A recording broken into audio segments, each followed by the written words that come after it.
ଗଣତନ୍ତ୍ର କେଉଁ ଦେଶରୁ ଉତ୍ପତ୍ତି ଲାଭ କରିଥିଲା? ନା ଗ୍ରୀସ୍ ଦେଶରେ।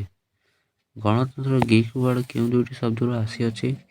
ଡେମୋସ୍ ଓ ସେଟା କ୍ରାସିଆ। ଡେମୋସ୍ ଏବଂ କ୍ରାସିଆ। ଗଣତନ୍ତ୍ର ଶବ୍ଦକୁ ପ୍ରଥମେ କିଏ ବ୍ୟବହାର କରିଥିଲେ? ନା ହେରୋଡୋଟସ୍। କେଉଁ ଖ୍ରୀଷ୍ଟପୂର୍ବ ସମୟରେ ଗଣତନ୍ତ୍ର ଶାସନ ଅଭିମୁଖୀ ହୋଇଥିଲା? ନା ଖ୍ରୀଷ୍ଟପୂର୍ବ 5ମ। କିଏ କହିଥିଲେ ଯେ ଗଣତନ୍ତ୍ର ଏପରି ଏକ ଶାସନ କି ପ୍ରତ୍ୟେକ ବ୍ୟକ୍ତିର ସକ୍ରିୟ ଅଂଶରେ ରହିଥାଏ? କିଏ କହିଥିଲେ? ନା ଅଧ୍ୟାପକ ସିଲି। କିଏ କହିଛନ୍ତି ଯେ ଯେଉଁ ସରକାର ଲୋକ ସଂଖ୍ୟାର ସଂଖ୍ୟାଧିକ ଅଂଶଭାଗ ନେଇଥାନ୍ତି ତାକୁ ଗଣତନ୍ତ୍ର କୁହାଯାଏ? Professor dice. କିଏ କହିଛନ୍ତି ଯେ ଗଣତନ୍ତ୍ର ହେଉଛି ଏକ ଜୀବନ ପ୍ରଣାଳୀ? ମାର୍କ୍ସେ। ଗଣତନ୍ତ୍ର ଶାସନରେ ସର୍ବୋଚ୍ଚ କ୍ଷମତାର ଅଧିକାରୀ କିଏ? ନା ଜନସାଧାରଣ ବା ଜନତା। କେଉଁ ଦୁଇଟି ବିପ୍ଳବ ରାଜତନ୍ତ୍ର ବିରୁଦ୍ଧରେ ଗଣତନ୍ତ୍ରର ପ୍ରଥମ ଅଭ୍ୟୁତ୍ଥାନ ହେବାର ପରିଲକ୍ଷିତ ହେଉଛି? ନା ଆମେରିକା ସ୍ୱାଧୀନତା ସଂଗ୍ରାମ 1776 ଆଉ ହେଉଛି ଫରାସୀ ରାଷ୍ଟ୍ର ବିପ୍ଳବ 1784। ଆଇସୋନୋମର ଆକ୍ଷରିକ ଅର୍ଥ କ'ଣ? ନା ଆଇନ ଆଗରେ ସମସ୍ତେ ସମାନ। ସଂଖ୍ୟାଗରିଷ୍ଠତା ଉପରେ ପ୍ରତିଷ୍ଠିତ ଶାସନ ବ୍ୟବସ୍ଥାକୁ କ'ଣ କୁହାଯାଏ? ନା ଗଣତନ୍ତ୍ର। ଜନମତ ଉପରେ ଆଧାରିତ ଶାସନ ବ୍ୟବସ୍ଥାର ନାମକରଣ? ନା ଗଣତନ୍ତ୍ର। କେଉଁ ଅଧିକାର ବଳରେ ପ୍ରତ୍ୟେକ ନାଗରିକମାନଙ୍କୁ ଜଣେ ବ୍ୟକ୍ତି ଖଣ୍ଡିଏ ଭୋଟ ପ୍ରଦାନ କରିପାରିବେ? ନା ରାଜନୈତିକ ଅଧିକାର। କେଉଁ ଅଧିକାର? ରାଜନୈତିକ।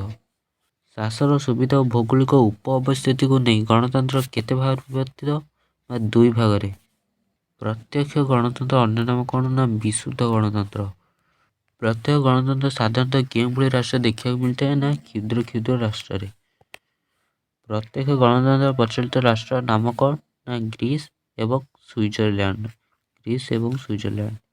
କେଉଁ ଗଣତନ୍ତ୍ର ଜନସାଧାରଣ ବାସ୍ତବରେ ଶାସନ କାଳ ସହିତ ପ୍ରତ୍ୟକ୍ଷ ଭାବେ ଜଡ଼ିତ ହୋଇଥାନ୍ତି? ନା ପ୍ରତ୍ୟକ୍ଷ ଭାବେ ପ୍ରତ୍ୟକ୍ଷ ଗଣତନ୍ତ୍ର। କେଉଁ ଗଣତନ୍ତ୍ରରେ ଜନସାଧାରଣ ସିଧାସଳଖ ଭାବେ ରାଷ୍ଟ୍ରର ଶାସନ କାଳକୁ ପରିଚାଳନା କରିବା ପାଇଁ ସକ୍ରିୟ ଅଂଶଗ୍ରହଣ କରିଥାନ୍ତି? ତାକୁ କେଉଁ ଗଣତନ୍ତ୍ର କୁହାଯାଏ? ନା ତାକୁ ପ୍ରତ୍ୟକ୍ଷ ଗଣତନ୍ତ୍ର କୁହାଯାଏ।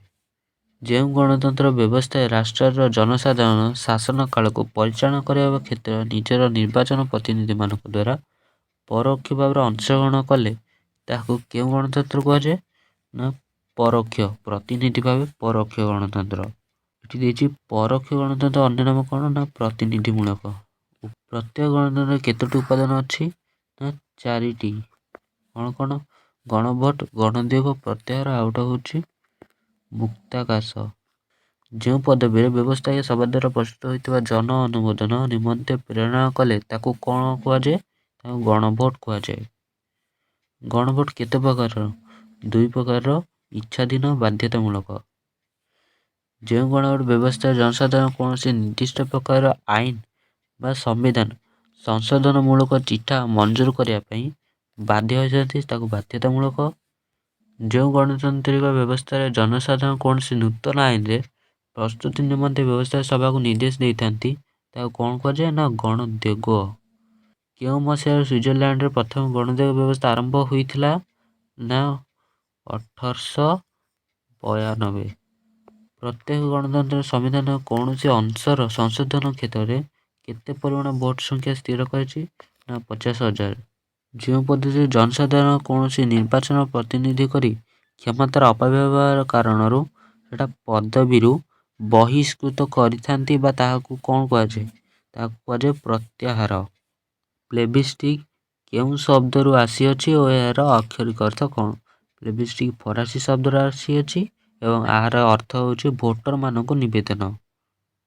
ପରୋକ୍ଷ ଗଣତନ୍ତ୍ରରେ ରାଷ୍ଟ୍ର ଶାସନ ପରିଚାଳନା ନିମନ୍ତେ ଆଇନ ପ୍ରଣୟନ କରିଥାନ୍ତି। କିଏ ଆଇନ ପ୍ରଣୟନ କରିଥାଏ? ନା ନିର୍ବାଚିତ ପ୍ରତିନିଧିମାନେ। ପ୍ରତିନିଧିମୂଳକ ଗଣତନ୍ତ୍ର କେଉଁ ପ୍ରକାର ରାଷ୍ଟ୍ରର ଉପଯୁକ୍ତ ଅଟେ? ପ୍ରତିନିଧିମୂଳକ ବୃହତ୍ ରାଷ୍ଟ୍ର ଯେମିତିକି ଭାରତ। କେଉଁ ଶାସନ ବ୍ୟବସ୍ଥାରେ କ୍ଷମତାକୁ ଦଖଲ କରିବା ପାଇଁ ରାଜନୈତିକ ଦଳଗୁଡ଼ିକ ଦଳବଦଳ କରିଥାନ୍ତି? ନା ଗଣତନ୍ତ୍ର ଶାସନ। କିଏ କହିଛନ୍ତି ଗଣତନ୍ତ୍ର ହେଉଛି ଅଯୋଗ୍ୟ ଶାସନର ଏକ ନିର୍ବାଚନ? କିଏ କହିଛନ୍ତି? ନା ଫାଗେଟ୍। ଗଣତନ୍ତ୍ର ଶାସନରେ କେଉଁ ଶ୍ରେଣୀର ସ୍ୱାର୍ଥ ସ୍ୱାକ୍ଷରିତ ହୋଇଥାଏ? ସଂଖ୍ୟାଲଘୁ ସମ୍ପ୍ରଦାୟ। କେଉଁ ଶାସନ ବିପ୍ଳବର ଆରାମ ଦେଖିବାକୁ ମିଳେ ନାହିଁ? ନା ଗଣତନ୍ତ୍ର ଶାସନରେ ଆରାମ ଦେଖିବାକୁ ମିଳେ ନାହିଁ। କେଉଁ ଶାସନ ବ୍ୟକ୍ତିର ବ୍ୟକ୍ତିତ୍ୱକୁ ବିକାଶ କରିବା ପାଇଁ ଅନୁକୂଳ ପରିବେଶ ସୃଷ୍ଟି କରିଥାଏ? ନା ଗଣତନ୍ତ୍ର ଶାସନ। ଉଦାରବାଦୀ ଗଣତନ୍ତ୍ର ପ୍ରବକ୍ତା କିଏ ଅଟନ୍ତି? ନା ଜନ୍ ଲକ୍। ଗୋଷ୍ଠୀ ଗଣତନ୍ତ୍ର ପ୍ରବକ୍ତା କେଉଁମାନେ ଅଟନ୍ତି? ରବର୍ଟ ବେଲା, ଜନ୍ ବେଥାକ୍, ଇନଘାଇକ୍ ଏବଂ ମାଇକେଲ ସାଣ୍ଡେଲ। ବିଚାରକ୍ଷମ ଗଣତନ୍ତ୍ର ପ୍ରବକ୍ତା କିଏ? ଜନ୍ ଡ୍ରାଇଜେକ୍ ଓ ସାକି ୱାରେନ୍। ଯେଉଁ ଗଣତାନ୍ତ୍ରିକ ପ୍ରକ୍ରିୟାରେ ନିର୍ବାଚନ ମାଧ୍ୟମରେ ସରକାରଙ୍କ ବିଭିନ୍ନ ସଂଗଠନରେ ଅଂଶଗ୍ରହଣ କରିଥାନ୍ତି ଏବଂ ରାଷ୍ଟ୍ରର ବାସ୍ତବ ଶାସନ ପରିଚାଳନା ସୀମିତ ନିର୍ବାଚନ ପ୍ରତିନିଧି ଦ୍ୱାରା ସହୋଦିତ ହୋଇଥାଏ, ତାହା କେଉଁ ଗଣତନ୍ତ୍ର କୁହାଯାଏ? ତାହାକୁ ପ୍ରକ୍ରିୟାଗତ ବା ପଦ୍ଧତିଗତ ଗଣତନ୍ତ୍ର କୁହାଯାଏ। ସାର୍ବଜନୀନ ସାବଳିକ ଭୋଟ ପ୍ରଥା ବ୍ୟବସ୍ଥା ପୃଥିବୀର କେଉଁ ଦେଶରୁ ସମ୍ବିଧାନରୁ ଉଦ୍ଧାର ହୋଇଛି? ଆମେରିକା ସମ୍ବିଧାନରୁ ଉଦ୍ଧାର ହୋଇଛି। ଯେଉଁ ଗଣତାନ୍ତ୍ରିକ ବ୍ୟବସ୍ଥାରେ ନିର୍ବାଚନ ଫଳାଫଳ ଜନସାଧାରଣଙ୍କ ପ୍ରକୃତ ଇଚ୍ଛାକୁ ପ୍ରତିଫଳିତ କରିବା ସହିତ ନିର୍ବାଚିତ ପ୍ରତିନିଧିମାନେ ବାସ୍ତବରେ ଜନସାଧାରଣଙ୍କ ସଠିକ୍ ପ୍ରତିନିଧି ଭାବେ କାର୍ଯ୍ୟ ସମ୍ପାଦନ କରନ୍ତି, ତାହାକୁ କେଉଁ ଗଣତନ୍ତ୍ର କୁହାଯାଏ? ତାହାକୁ ବାସ୍ତବ ଗଣତନ୍ତ୍ର କୁହାଯାଏ। କେଉଁ ଶାସନ ବ୍ୟବସ୍ଥାରେ ଗୁଣ ଅପେକ୍ଷା ସଂଖ୍ୟା ଉପରେ ଗୁରୁତ୍ୱ ଦିଆଯାଏ? ନା ଗଣତନ୍ତ୍ର ଶାସନରେ। କେଉଁ ଶାସନ ବ୍ୟବସ୍ଥାରେ ରାଷ୍ଟ୍ରୀୟ ବଳ ପରିଚାଳନା ସ୍ୱରୂପ ଅଧିକ ବ୍ୟୟ ହୋଇଥାଏ? ନା ଗଣତନ୍ତ୍ର ଅଧିକ ବ୍ୟୟ ହୋଇଥାଏ। କେଉଁ ଶାସନ ବ୍ୟବସ୍ଥାରେ ନିଷ୍ପତ୍ତି ନେବା ଦିଗରେ ବିଳମ୍ବ ହୋଇଥାଏ? ନା ଗଣତନ୍ତ୍ର। କ୍ଷମତାର ବିକେନ୍ଦ୍ରୀକରଣ କେଉଁ ଶାସନ ବ୍ୟବସ୍ଥାରେ ଏକ ଲକ୍ଷ୍ୟ? ଗଣତନ୍ତ୍ର। କେଉଁ କ୍ଷମତା ବିନା ରାଜନୈତିକ କ୍ଷମତା ମୂଲ୍ୟହୀନ? ନା ଅର୍ଥନୈତିକ ସମତା ବା କ୍ଷମତା। ଗଣତନ୍ତ୍ର ଶାସନର ସଫଳତା ନିମନ୍ତେ ଏକ ମୌଳିକ ସର୍ତ୍ତାବଳୀ କ'ଣ? ନା ଜାଗ୍ରତ ଜନମତ। ଡ୍ୟାସ୍ କେଉଁ ଶାସନ ବ୍ୟବସ୍ଥାକୁ ସକଳମୁଖୀ କରାଇଥାଏ? ନା ଗଣତନ୍ତ୍ର ହିଁ।